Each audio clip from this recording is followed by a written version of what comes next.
Trending topic కర్ణుడు గొప్పనా అర్జునుడు గొప్పనా అని మస్తు నడుతుంది. సో ఈ క్రమంలో ఈ పాయింట్ ఆఫ్ టైంలో నాకు తెలిసింది మీతో షేర్ చేసుకుంటా. అంటే ఫ్యాన్ల వార్లు ఉన్నాయి, ఫ్యాన్ల వార్లు పక్కకు పెట్టి మహాభారతంలోని వారియర్ల గురించి ఫ్యాన్ వార్లు పెట్టుకుంటారు, మస్తు ఉన్నది. సో ఇక్కడ ముచ్చట ఏంటంటే అర్జునుడికి విద్య పుక్కట్ల దొరికింది. అంటే అర్జునుడికి నేర్పించడానికి గురువు ఉన్నాడు, కర్ణునికి నేర్పించడానికి గురువు లేరు. ఎవరి దగ్గర పోయినా నేర్పియ అన్నాడు. కర్ణుడు విద్య నేర్చుకోవడానికి అబద్ధాలాడి విద్య నేర్చుకున్నాడు. అంత కష్టమైంది కర్ణునికి విద్య నేర్చుకోవడానికి. ఓకేనా, ఇది ఒక పాయింట్. నెక్స్ట్ పాయింట్ ఏంటిదంటే కర్ణుడు విద్య నేర్చుకున్న ఎవరి దగ్గర తెలుసా? పరశురామ ప్రభు దగ్గర. అర్జునుడు విద్య నేర్చుకునేది ద్రోణాచార్యుని దగ్గర. అంటే అర్జునుడికి విద్య నేర్పిన ద్రోణాచార్యుడి గురువు దగ్గర నేర్చుకున్నాడు కర్ణుడు. సో ఆలోచించు ఎవరు గ్రేట్. ఇక్కడ చిన్న పాయింట్.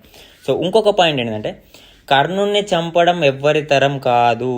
ఎందుకంటే కర్ణుని దగ్గర కవచ కుండలాలు ఉన్నాయి, అవి ఉన్నంత కాలం ఎవ్వరు చంపలేరు ఫస్ట్ థింగ్. ఓకేనా, సో వాటిని యుద్ధం ముందు లాగేసుకుంటారు, అది వేరే విషయం. కర్ణుడు అవి లేకున్నా కూడా అర్జునుని చంపగలడు. కర్ణుని చేతులు ఎప్పటి వరకు అయితే విజయధనస్సు ఉంటుందో అప్పటి వరకు ఎవ్వరు కూడా అతను ఏం చేయలేరు. సో కృష్ణుడు ఏం చేస్తాడంటే ఆ విజయధనస్సు అనే చేతిలోకి వెళ్ళి పక్కకు పెట్టి ఒక పెద్ద మాస్టర్ ప్లాన్ అరేంజ్ చేస్తాడు. అరేంజ్ చేసి రథచక్రం భూమిలో ఒక ఇరుక్కపడేటట్టు ఒక సిచ్యువేషన్ క్రియేట్ చేస్తాడు. అప్పుడు కర్ణుని దగ్గర ఆయుధం ఉండదు. ఏదైనా బ్రహ్మాస్త్రం వేద్దామని కూడా అతనికి జ్ఞానం గుర్తుకు రాదు. ఎందుకంటే పరశురామ ప్రభు ఒకసారి శాపం పెడతాడు. నువ్వు ఇట్లా ఒకనొక సిచ్యువేషన్ లోపల నువ్వు అబద్ధం చెప్పి నేర్చుకున్నావు కదా, నీకు ఒకనొక సిచ్యువేషన్ లోపల నీకు విద్య స్మరణకు రాదు అనేసి ఒక శాపం పెడతాడు. సో ఆ క్రమం లోపల అతని దగ్గర ఆయుధం లేదు, ఆయుధం లేని దగ్గర కథం బాణం ఎత్తాడు, వేసేస్తాడు. సో ఇదొక పాయింట్. ఇంకొక పాయింట్ ఏంటిదంటే అసలు ఈ యుద్ధం ఫస్ట్లోనే అయిపోతుండే. కర్ణుడిని యుద్ధరంగంలోకి రానియారు. ఫస్ట్ భీష్ముడు ఏం చేస్తాడంటే కర్ణుని యుద్ధరంగంలో రానియాడు. ఫస్ట్ వచ్చామంటే ఫస్ట్ అయిపోయేది మహాభారతం, అది వేరే విషయం.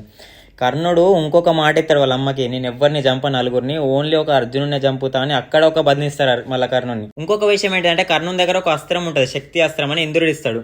సో అస్త్రాన్ని ఎవరి పేరు తెలుసుకొని అయితే సంధిస్తాడో అతడు వెంటనే చచ్చిపోతాడు అన్నట్టు.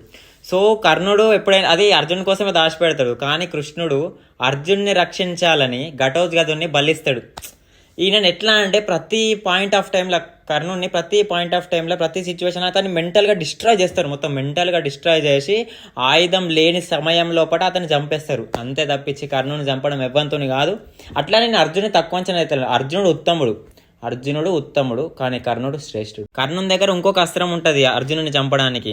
తక్షకుడు అనే ఒక సర్పం ఉంటుంది. ఆ సర్పం చెప్తానట్టు నీ బాణం మీద నేను కూర్చుంటా, నువ్వు అర్జున్ దిక్కు డైరెక్ట్ కొట్టు, డైరెక్ట్ అని చంపేస్తా, అతను ఎవరు కాపాడలేరు అని చెప్తాడు. దాన్ని కూడా కొడతాడు కర్ణుడు. కానీ కృష్ణుడు ఆ టైంలో కూడా కాపాడుతాడు అర్జున్ని. అమ్మ అతన్ని ఎట్లా కాపాడుకుంటూ వస్తాడంటే, ఎందుకంటే ధర్మం గెలవాలి. కర్ణుడు అధర్మం వైపు నిలబడ్డాడు. సో అధర్మం వైపు నిలబడ్డలు అందరు చచ్చిపోవాలి, అది అంతా నేను కూడా ఒప్పుకుంటా. అట్లా కృష్ణుడు అధర్మంని అంతం చేయడానికి కర్ణుని కూడా చంపాల్సి వస్తుంది. అట్లా అని చెప్పి అర్జునుని కాపాడుకుంటూ వస్తూ ఉంటాడు. లేకపోతే అర్జునుడు మసాలా చచ్చిపోయేటాడు.